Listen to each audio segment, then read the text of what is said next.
మద్యపానాన్ని నిషేధించింది గాంధీ అయితే ఆ గాంధీ బొమ్మను గాంధీ కోసం నోటుగా ఇస్తే గాంధీని గౌరవించారా? ఆ మహాత్ముని ధిక్కరించారా?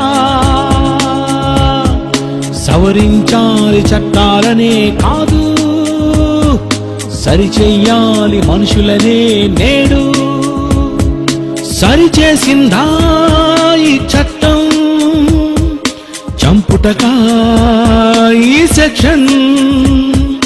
హంతకులంతా చేస్తున్నది అది పని, ఈ చట్టం తన పని చేస్తున్నది అది పని. మొక్కై వంగనిది మ్రానైతే వంగునా, ఈ జ్ఞానం మనిషికి లేకుంటే ఈ మనిషే లొంగునా. దేవుని జ్ఞానం ప్రకటిస్తే చెడిపోతుందా?